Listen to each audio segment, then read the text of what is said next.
again and thank you for joining me. So, varnishing your artwork is a really common practice amongst acrylic and oil painters. It's that final little step that just harmonises the gloss across a piece, brings the colours up, and it just adds a layer of protection, keeping that artwork looking as best as it can for as long as possible. So why can't we do that with our colour pencil pieces? What started off as a really off-the-cuff experiment trying to prevent some wax bloom in a sketchbook has turned into a bit of an ongoing mission for me to try and figure out how I could get that varnish look with my colour pencil artwork. And I've been getting some really fantastic results. Now, there are a few little complications and things we need to think about before we just go slapping a layer of varnish down over our colour pencil work. Now, the first hurdle is that varnish isn't very flexible. I mean, it can handle a little bit of wobble from a stretched canvas, but it's not going to hold up over time on a flexible piece of paper, which is what most of us create our colour pencil artworks on. So before we can varnish our pieces, we need to make sure that they're either created on or mounted to a sturdy surface. Now, in my last video I showed you how I've been mounting my colour pencil pieces to a board to create this hard surface, and I've got a piece here that's been created directly on a piece of the ampersand pasta board, which is a very sturdy surface. And these are the pieces that I'm going to be varnishing today. Our second hurdle is making sure we don't accidentally ruin our artwork by smudging it in the process. Now, when we're varnishing with oils or acrylics, we wait until the paint surface is completely dried and cured, meaning that the paint has hardened all of the way through and that the solvents in the varnish can no longer eat down and reactivate that paint, causing it to be moved around on the canvas. But there is no drying or curing process with colour pencils. That combination of oils and pigments is as dry as it's ever going to get. So if we just get a paintbrush and start slopping a layer of varnish over the top, the solvents in the varnish are going to go straight to work eating away at the waxes and oils of our pencils, and the pigments are going to be let free all over the page. And this is going to completely ruin the piece. So we need to have a very gentle way of adding the varnish to the paper without rubbing on that surface at all. So along with the piece that we're going to varnish, I'm going to use a spray varnish, and these will allow me to add layers of varnish to the top of my pencil work without actually having to brush it or touch it or move that pencil in any way. Now, there are several brands of varnish, and the brands that I'm using today probably aren't that widely available outside Australia. But basically you just need a varnish that's suitable for oil paintings. When we consider that colour pencils are basically just waxes, oils and pigments mixed together, it makes sense to use products designed to go over waxes, oils and pigments, which is exactly what's in oil paint. I will leave some links down in the description to some more widely available varnish brands. Now, I like to use the gloss varnish as it really makes the colours pop, and I have found that the satin and matte varnishes tend to make the artwork really dull or cloudy, but of course this depends on the effect that you want to achieve.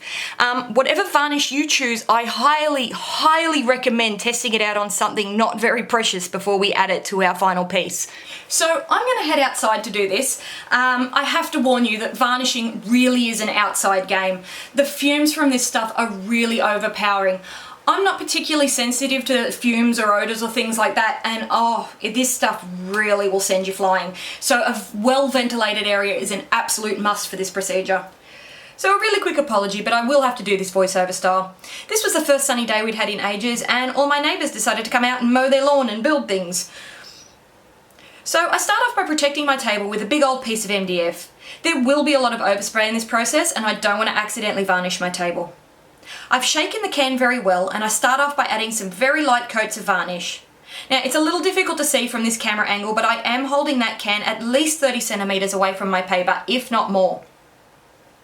I start my spray from well off to the side of my paper, spraying over the piece quickly and then well off to the side of the piece of paper. I really don't want to be stopping and starting that spray while I'm over the top of my piece, because I'll just get little hot spots of thicker varnish, and at this point I would be risking moving some of that pigment. So I am just very lightly dusting this first layer, and then I'm going to leave it to dry for about 10 minutes. Once this is dry, I'm going to repeat this process several times, 4 or 5 times at least, coming back and adding just a very light coat of varnish and allowing that to dry. Once I've got several thin coats down that are completely dry to the touch, I can now start checking my coverage. In the next layer, I add the varnish, and then I use the corner of a clean paper towel to check that the colour pencil is secured underneath the varnish. Absolutely no colour should lift onto that paper towel at this point. Not a single bit. If you see any pigment lift at this point, the varnish isn't thick enough to seal the pigment in yet. Add more of those thin layers. However, if that paper towel does come up dry, you can now stop at any point. The pencil is now secured underneath that varnish. but it may take several layers to achieve the level of gloss that you want. Now, I have found that the paper will suck up more of that varnish, and it does take many more layers to achieve a full gloss than an unabsorbent surface like the pastel board. Once that colour pencil is secure, you can now feel a little bit more confident in adding slightly thicker layers of varnish, but still keep it pretty light. Many thin layers is always better than one thick gloopy one. I am now going to do the same thing with the pastel board piece. Now, that board holds a lot of pigment loosely on the surface, so I do have to be extra careful to make those first layers very fine. That pigment is already easy to move, and I don't want to move it with the force of the spray. So I'm going to do this with even lighter mists of varnish. Fortunately, once that pigment is secure, that non-absorbent surface varnishes like an absolute dream. Now, it does depend on the weather conditions of the day with the heat and humidity, but all in all, this process of adding light coats can take up to 3 or 4 hours to complete. But it is worth taking the time and patience to get a good, even result. Once that initial sealing coat of spray varnish is completely dry, you can add layers of traditional liquid varnish to the surface. You can see once that colour pencil is sealed beneath the spray coats, that liquid varnish and brush are no longer able to smudge or destroy that artwork beneath it.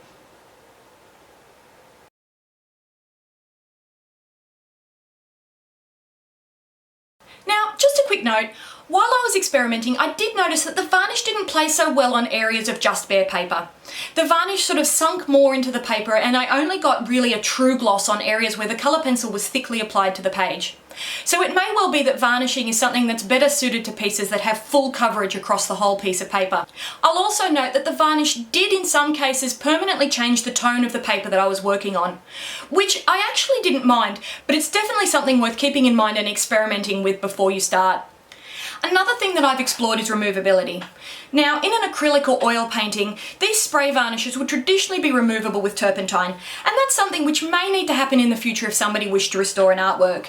But if somebody tried to remove this from a colour pencil piece, that turpentine would not only eat through the layer of varnish, but it would also eat through the colour pencil beneath it.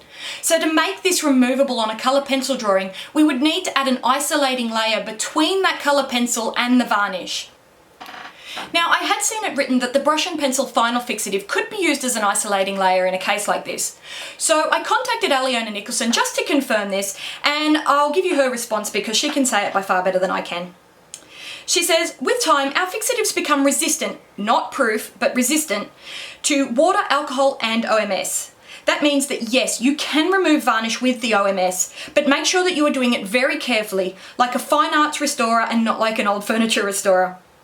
Additionally, I would suggest that you wait a couple of weeks after the application of the last layer of final fixative before adding the varnish. The fixative may seem to be dry, but it does need time to cure completely to work as an isolating layer. So this means that if you wish to make your varnish removable, you could use that final fixative in place of those first few layers of varnish to give yourself a good layer between the top of that colour pencil and the varnish that will be eventually going on top. Now, this is excellent news, and it's really giving colour pencil artists some really good long-term solutions to protect our artwork.